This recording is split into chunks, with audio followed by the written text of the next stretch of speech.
Let's talk about the Minnesota Timberwolves, their fantasy value for the upcoming NBA season. Michael Bolton. Thanks, Josh. It's Michael Bolton here, and it's time for another episode of the Locked On Fantasy Basketball Podcast. Let's get to it. Let's get to it, indeed.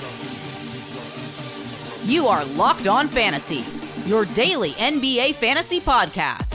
Part of the Locked On Podcast Network, your team every day.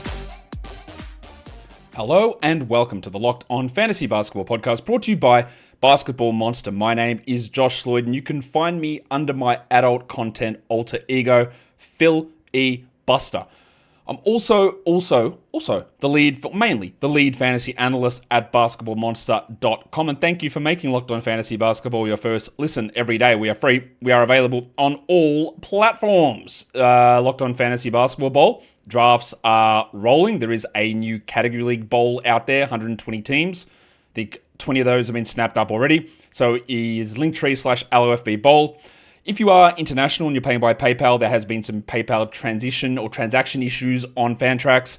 The best way to do it is go into your Fantrax account, deposit money into your account, and then pay for the league using your balance. Otherwise, if there becomes a problem, log a ticket with Fantrax. I can't reverse transactions on Fantrax. Part of the reason that I do it there is so I'm not handling the money, so impropriety is not an issue.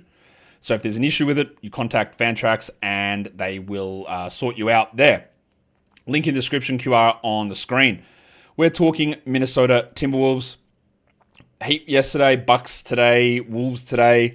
This team is, I don't know, they're an interesting, you'll see when we talk about the new arrivals on this team, but there's not a lot happening. Their depth is a real problem, and they are going to need players to step up because with the way that things look, and they've been pretty healthy over the last couple of seasons, an injury can be a real problem here because this depth it's relatively non-existent. Let's talk about some of the fantasy value on this team and the things that we're paying attention to and the things I think you need to pay attention to. Now, the projected starting rotation is pretty straightforward, apart from one spot, and I just don't know what they're going to do. I know that Anthony Edwards is going to start along with Jaden McDaniels and Julius Randle and Rudy Gobert. I know they're going to start. Mike Conley was the starter last season. He did get benched for Donte DiVincenzo. DiVincenzo got hurt. Conley took back over. Donte did not take the starting job back. I don't know what they do going into the season. Conley obviously is important, but he can't play really big minutes at all. His 2-point percentage fell off a cliff completely, and the minutes will push back. Do they start Conley? Don't know. Do they start Donte and put Anthony Edwards and Donte in sort of a primary share offensive initiator role? Maybe. I'm putting Donte as my projected starting point guard, but my confidence level in that is realistically not very high at all.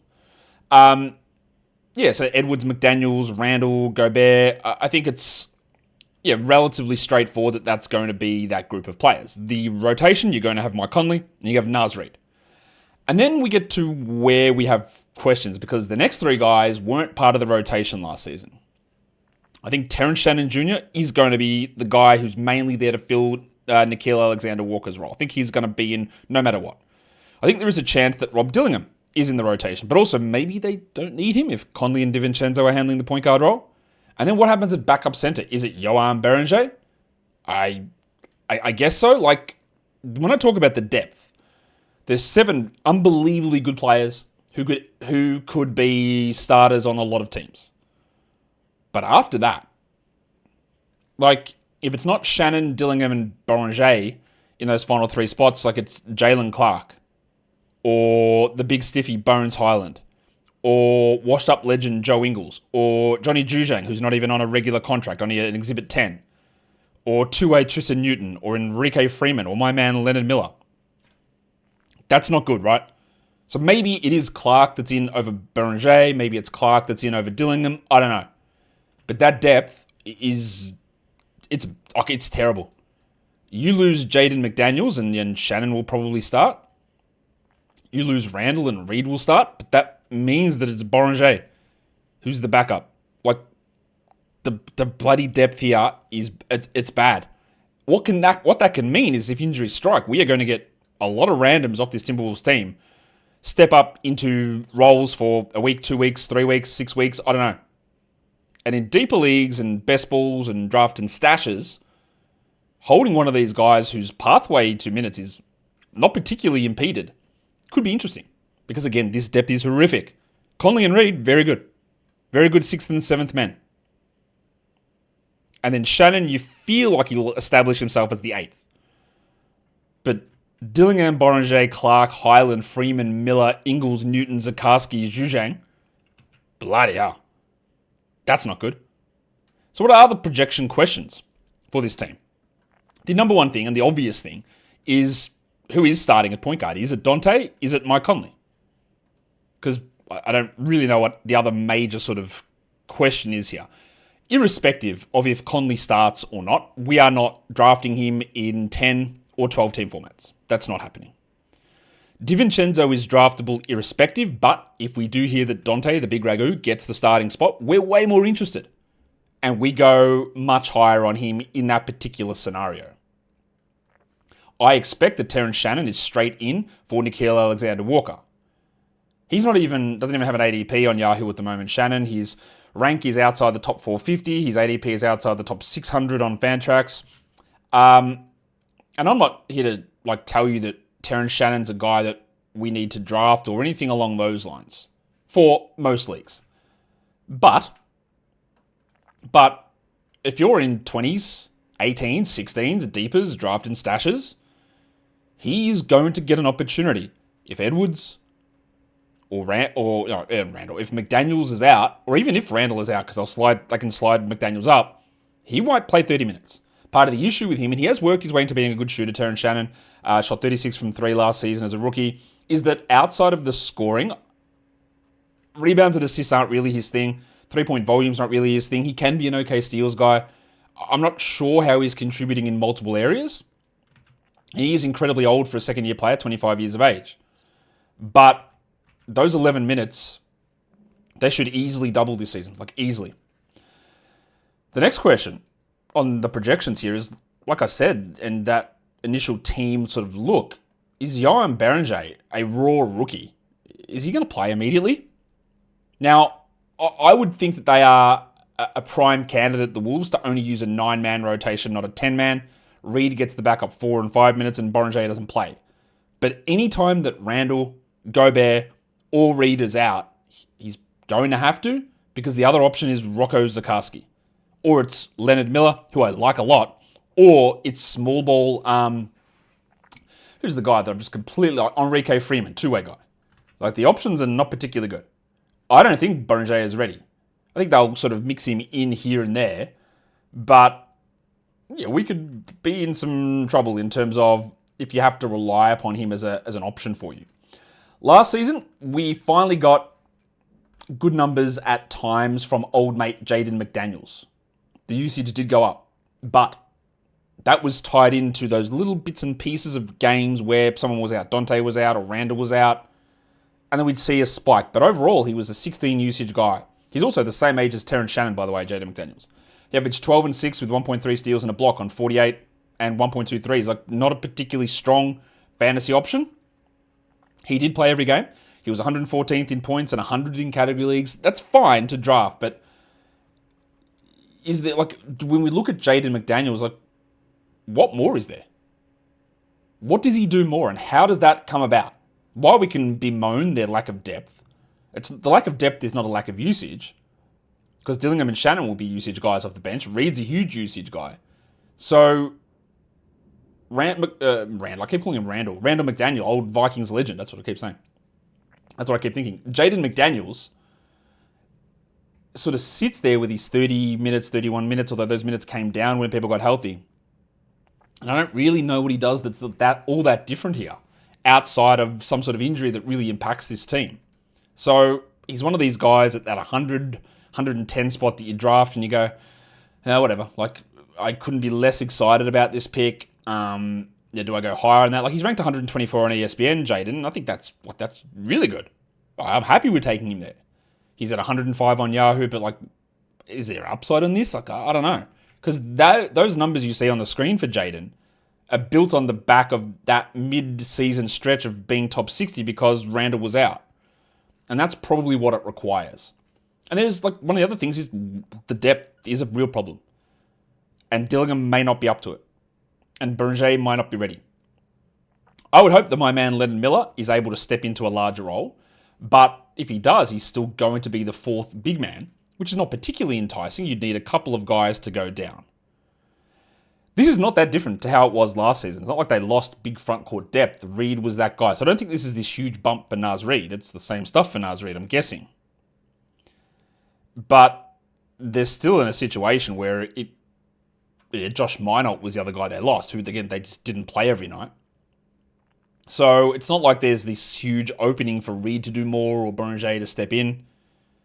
It's definitely a concern that you need to factor in, and maybe you bump some of the other guys up, because if someone's hurt, like Randall does more, McDaniels does more, Reid does more, Donte does more, because the guys coming up behind shouldn't be that inspiring for that spot. We're going to come back and talk about undervalued guys in a sec. Today's episode, though, is brought to you by FanDuel. The NFL season is here, and FanDuel has an offer that you won't want to miss.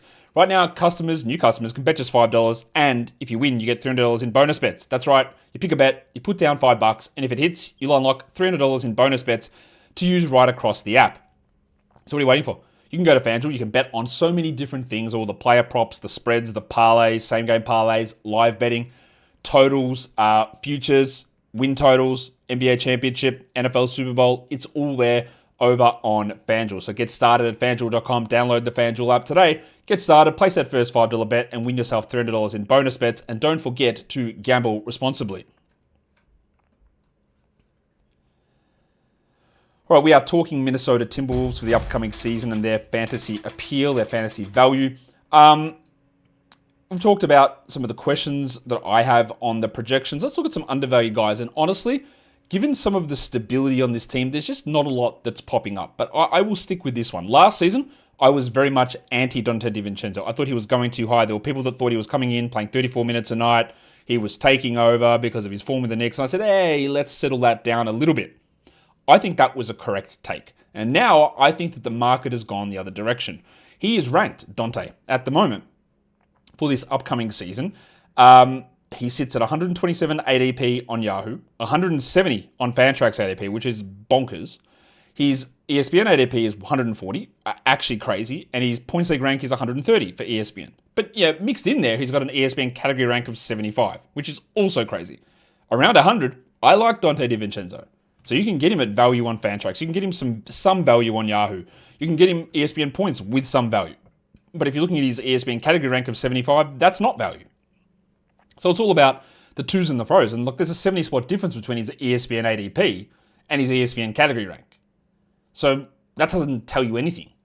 You've got to sort of just monitor how that goes in the draft. So you should target him, but you don't need to get him at 70. If you get him at 100 or even further down, then that's good. Again, even if he does not start, which he may not, I don't know that he's going to start. I think that we're talking bare minimum 28 minutes, maybe 31. In 31, maybe he hits 75, top 75. Maybe that happens. Maybe it doesn't. We just don't know because we don't know how they're going to utilize that. But again, remember the lack of depth. You'll be relying upon Dillingham and Shannon to step into roles that impact Donte. And I don't think you want to do that. Personally, I don't think you want to do that. There are a couple of guys that I think are overvalued for fantasy on this team, and we are going to start with one of the perpetually overrated players, the Wizard of Oz, Naz Reid, who specifically for points leagues is just positioned in a spot that is too high. It makes it hard to get value. I'll also say that his category league rank at 66 on ESPN is pretty silly. He's got an ADP of 90 or 87 on Yahoo, but to me, for points leagues, he's outside the top 110. For category leagues, he's around 100.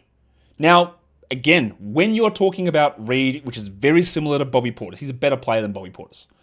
But when you're talking about Naz Reid, when you are trying to evaluate what he does, the only real way to do it is understanding that there is a baseline to what he does. And if Rudy Gobert and Julius Randle play 75 games, he will only be at that baseline. If one of them misses 30 games, he will smash through it. But I don't like going super early on a guy, relying upon somebody else to be out of the way. Also, while relying upon Naz himself to not get hurt. So last season, Reid played 80 games. He averaged 28 minutes. He was the 108th ranked player in categories and 109th in points. He averaged 14 and 6 with a lot of threes, 2.2 of them. Now, the other stuff, assists not that good, steals and blocks not that good, free throws pretty good. He's a pretty good player. The field goal's not super efficient. At times, he is overrated to a gigantic degree. He also got to start 17 games. And here's the difference. In 17 games, Naz Reid played 35 minutes a night. In 63 games off the bench, he played 25. He averaged 18 and 9 as a starter, with 3 assists and 1.3 blocks with bad field goals. But they're elite numbers. But then, of course, you're relying upon him to start. Now, what are the odds he gets an opportunity to start 17 games because Randle and Gobert miss a combined 17 or more games? It's a decent chance, I would say. But if it's fewer than that, he played 25 a night off the bench. And that is not good enough to take him at 80 or 70 or whoever they want to position him. And that's why now he's ranked at 66 on ESPN's category ranking and 88 on the points ranking and 92 on Yahoo. Well, you're going to need him to get more than 17 starts. You're going to need 23 starts, 25 starts maybe. You might get it, you might not. And it's not really anything to do with Naz and his play. And I think that's where it becomes a little bit of a tricky question. In terms of the other guy that's a bit overvalued, and we've talked about him a little bit already, but Jaden McDaniels is positioned in a spot that I don't love, especially in points leagues. McDaniels sits with that ESPN points ranking of 89, and you could never justify that to me. What on earth is that number? Why is that so high? Like, his category ranking 124, well, that's fine. Let's go. But I don't even think he's a top 130 guy necessarily in points leagues. Taking him at 89, it's not league losing, but it's pretty dumb. I don't know why you would do that. And then on Yahoo, where he sits in that 102 spot, it's too high for points leagues. For categories, it's fine. For categories, it's fine. And unlike Reid, we're not waiting for an injury to spike his minutes. We're waiting for injuries to spike his usage. And again, relying upon those things, you just don't know how much of it you're going to get. And you're going on both of those points formats for Jaden McDaniels. You don't want to do that. You don't want to go that high on him in those spots. And I think most of you would be aware of that. But I think that's when we're talking about the overvalued guys on this team, that's realistically where we need to start. Let's take a look at some of the stars of this team. And by that, of course, I mean the guys with top 50 upside. And the obvious one there is Anthony Edwards, who is going to go very high. He's going to go at pick 6 or pick 7 in most drafts. He's ranked 6th on ESPN categories, 8th on Yahoo, 7 ADP Yahoo, 6 ADP ESPN, 6 points league. Now, I think 4 points leagues, Ant is not somebody that I am super into grabbing at those spots. I think that, again, we know that players have gotten hurt in front of him, and Anthony Edwards so far has not been injured. Of course, this does not preclude him from getting injured. It's not how injuries work. So while it's reassuring to us that he hasn't gotten hurt so far, like Edwards last season was the 16th ranked player in Yahoo points leagues. 16th. And some of the guys ahead of him, one of them is Zion, right? So we know there's injury risks there. And one of them is Tatum. But not Halliburton, not Kyrie, not Lillard. So it's maybe 2 guys out of that. And that's in Yahoo point scoring. In ESPN point scoring for Ant last season, like, where did he position himself? Well, 19th. And who was in front of him? Zion. Okay, you want to take Zion ahead of him. Lillard, sure. Halliburton, Tatum. So 3 guys down, he moves to 16, 15, whatever it is. I've got Ant at like 13 for points leagues, 14. So just be a little bit cautious of it. What are you expecting Anthony Edwards to do more? Now, I know we had the Shams blowing in from the back piece the other day about, he's working on his low post, mid post, pinch post, elbow post, post. Like, he's got to do this. He's emulating Kobe and Mamba and Jordan. Oh, he's so good. Okay, that's great. We'll see whether he does it or not. He took 1 million threes last year, and a lot of people bemoaned that, even though it was by far his best efficiency season ever. So does he take those threes away? Does he start taking some of the worst shots you possibly can? Turn around, fade away mid-ranges? Don't know. Does that impact him? What else does he do? I think one of the things he can work on this season is more free throw attempts. I think that'll happen. And more assists. And I think that'll probably happen as well. But just banking him in to rise 12, 13 spots in points league rankings, I think you just got to reassess how you're viewing that. In a category league, if you want to take him at 6 or 7 or 8, whatever. I have him about 8 or 9. But I don't mind if you want to do 6 or 7. Again, not meaning to say 6, 7, but I am. So I think we just got to be a little cautious about, well, this guy's been anointed as this next star for 2 years. And while he's very good, and he's a star, he's great, he hasn't hit the level of expectation that some unfairly have put on him. The other one there as a star upside guy is Julius Randle. And by star, again, I mean top 50. I don't think Randle will be a top 50 player. I think he'll be close enough, but things could break that way. I've got him 51st in points leagues, 59th in category leagues, and I think as a general rule, he slides a little far. You will never get steals and blocks out of him, I know this. That's okay. But finding a points, rebounds, assists guy in round 6, or guess what, round 7, not that easy to do. He changed his game relatively significantly last season. I thought he was pretty good for most of the year. And I can see them leaning a little bit more into his playmaking this season, especially if Conley does move to a bench role. So I think he does have some top 50 upside, although I would not pick him in the top 50. We'll come back and talk about new arrivals and breakouts and that stuff for today's episode. It is brought to you by Monarch Money. Most people can't name all their financial accounts. They can't tell you what they're worth, whether it's their 401ks, or their properties, or their investments. They don't even know. And if you don't have that full picture, how can you possibly plan to make it better? You can't. That's where Monarch Money comes in, the all-in-one personal finance tool that brings your entire financial life together in one clean, easy-to-use interface on your laptop or on your phone. It is built for people with busy lives. So if you put off organizing your finances, Monarch is for you. It does the heavy lifting for you. You can link all of your accounts in minutes, see the clear data visuals, get smart categorization of your spending, and finally feel in control of your money without ever touching a spreadsheet. Don't let financial opportunities slip through the cracks. Use the code LOCKEDONNBA at monarchmoney.com in your browser for half off your first year. That's 50% off your first year at monarchmoney.com with the code LOCKEDONNBA. All right, so we're talking Minnesota Timberwolves here, their fantasy value for the upcoming season. Let's take a look at who actually joined this team in terms of arrivals during this season. And this is where, we talk about the depth because it's not very much. It's not very much. Joachim Beranger, pick in the 20s. Tall, French, shot-blocking, field goal percentage, rim-running center, who is very raw. And I'm not sure he plays that much. We'll see. Enrique Freeman, two-way, undersized center. Pretty good rebounder, good defender. Played for the Pacers last season. Rocco Zakarsky, incredibly raw. Huge guy, struggled in the NBL last season and will barely play. Two-way contract player. And then Johnny Juzang, who I don't even know is going to make the roster. He can shoot a little bit, and maybe they get him in there, because honestly, there's a chance that he could be actually better than Rob Dillingham or better than Terrence Shannon. I don't think so, but I'm not going to rule that. He's definitely could be better than Jalen Clark or Bones Highland.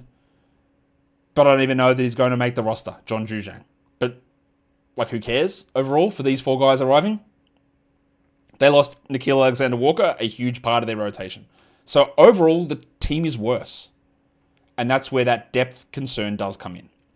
There are 2 guys I look at as potential breakout players. I don't think that they'll be able to do enough to be fantasy draftable guys, but both Rob Dillingham and Terrence Shannon are going to have to do more. We talked about Shannon already. I think he's locked into a 20-minute role pretty easily. And there will be moments when he is streamable. There will be moments when he looks great and people fall over themselves to get him, not understanding that there's limited contributions in other areas and the upside to do that consistently is not really there. The other one to watch is Dillingham, who had a couple of good games last season. I think one game where he was like a perfect shooting game and had like 12 points in the fourth quarter. And that gets us pumped, right? We get excited about that. But he was terrible overall. 449th ranked player, played 11 minutes a night, 23 usage. He shot 34 from 3. He shot, somehow, 53% from the line. He averaged 2 assists in his 11 minutes. He averaged 8.9 fantasy points. With Alexander Walker gone, those minutes need to go to Dillingham and Shannon. Now, Conley is still there. DiVincenzo is there. Is Rob in year 2 ready to cook? Is he ready to be good? I didn't think he'd have any impact last season at all. But I also thought he'd be better than what we saw. So now I'm like, how actually good is he at the moment? Like, terrible is the answer. I think he's going to be improved. And I expect that shooting to go up. The free throw, I think he's just a bullshit anomaly. But like, when will he ever get the ball put in his hands instead of DiVincenzo or Randall or Edwards or Conley? Probably not that much. Now, he could be better than Shannon. He could jump ahead of Terrence.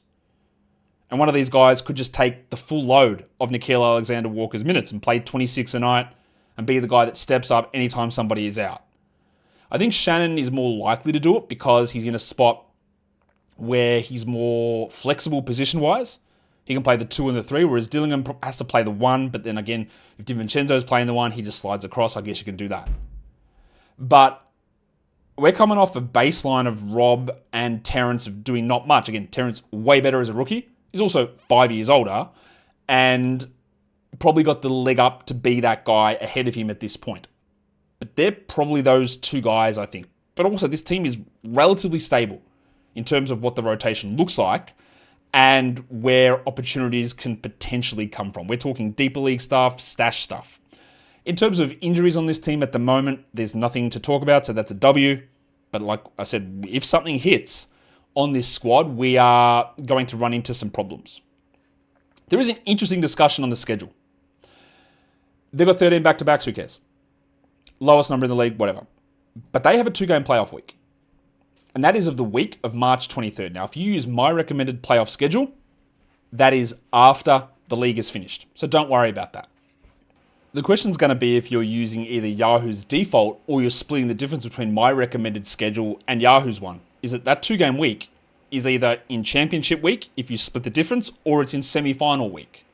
Now, I don't care that much if someone goes 4-4-3, 4-3-4, 4-4-3, plays 11 games, 12 games, 10 games across 3-week playoffs. I don't care that much. What I tend to look at if someone's got a 3-3-3 versus a 11 games, that's somewhat important. But I also care about 2-game weeks. So if I'm making the decision between Anthony Edwards or Cade Cunningham in a head-to-head league, and my league plays through to this date, I take Cade. If I'm in a points league, like, I'm 100% not going up to number 6 to take Ant, because his numbers aren't that good anyway, and you've got a 2-game week. Now, I don't really care about it when I'm talking about Gobert, who I haven't really discussed on this show, or Randall, or Flyers on Conley or DiVincenzo, or whatever. I don't care about the 2-game week. Because if push comes to shove and I've got Randall, or I've got Reid, or I've got whoever, and I'm in that 2-game week, if I need to drop him, I drop him. It doesn't matter. The key thing is it's a marginal impact on Randall, but it's about Ant. So, you need to make that call. Are you comfortable with Edwards at 6 instead of Cade? Or maybe it's Davis. I wouldn't take Davis there. Or it's Harden. You want to take Booker or Trey or Steph or KD. Like, especially in a points league, when he's not that good anyway, like, you might get... Look, let's have a look. What did he average in ESPN points last season, Ant Edwards? 44.1 ESPN fantasy points. All right. To be fair to him, he averaged like 50 or so over the last couple of weeks of the season. But he averaged 44 fantasy points for the season. If he plays 2 games, and let's just say he gets to 46 or 47 this season. All right, you got 94 fantasy points. 94 fantasy points. Cade Cunningham last season averaged 49. Now, I don't actually... Let me have a look at what the Pistons' schedule is that week. So let's give Ant 47. Let's give both guys 47, right? Yeah, even though Cade was better than Ant last season. In that week, Cade has got 4 games. Cade has got 4 games. So Ant might get you 94 on average. Cade gets you 188. Is the difference between their per-game averages all season, which effectively could be 0, is it worth it? Absolutely not. Absolutely not. So be aware of that. 2-game playoff weeks for your first-round pick or a second-round guy where Ant probably should be in a points league is key. It is. I don't talk about schedule that much. And you can say you have to get there. Cool. I can get there with Cade, right? I can get there with somebody else in that spot. Ant is not the beacon that sits better than everybody else. A 2-game week is very tough. And I'm sure someone will chime in and be like, yeah, but you can just trade him away during the season. Can you? Because why would you? Like, is the other person going to not understand that there's a 2-game week? Are they going to give you back an equivalent player? Like, I don't know. Unless the difference is so outrageous between him and somebody else, which it might be if he falls because everyone's being cautious of this, then that idea of like trading away to try and get that, like I don't think it's going to work. Like I mentioned Booker, you wouldn't take Booker. He's got 2 games that week as well. But like Edwards plays on the Wednesday and on the Saturday that week. So you just got 1 game in the first 5 days. It's just not gonna cut it. And that's the Minnesota Timberwolves. Now, I didn't talk about Rudy Gobert because I'm not really sure what there is to talk about. His offense dropped quite a bit. He's ranked 50th on ESPN category leagues. You do not want to do that. His points league value is around the 70s. I think his category leagues around the 80s. He's a rebounds, blocks, and field goals guy, and the blocks dropped. And I think part of the reason the blocks dropped is age. I don't think they're coming back up to 2 blocks a game. They might. I don't think they are. He's still really solid and really reliable for what he does. But he's not going back to that old guy that you'd take from years ago in the 30s or 40s in your 3rd or 4th round. And again, take him in the 1st round for category leagues, but be cautious of the 2-game week if that makes sense on your playoffs. Points leagues, he's being overrated. Randall, a nice guy in the 60s, 70s, maybe 50s. DiVincenzo, I love getting him late. McDaniels is fine around 100. Reid, you are going to need 20 starts, I think, for him to be inside the top 100. And if you think he's going to get it, do it. And then you've got Shannon and Conley as deeper league guys, and we have to watch the depth, which means grabbing bench guys in leagues where you've got stash ability. I think that's a good way to go about that. That's the Minnesota Timberwolves. Remember, Locked On Fantasy Basketball Bowl is up. QR's on the screen. It's linktree/LOFB Bowl, link in the description. Sign up for the category league that's there. Hopefully we get another points league one going. And if you are on the YouTube mobile app, hit the hype button, which is just where the comments bit is. You scroll across and you hit hype. You can subscribe, you thumbs up, you leave those comments as well. Guys, we are done here. Thank you so much for listening, everyone. See ya.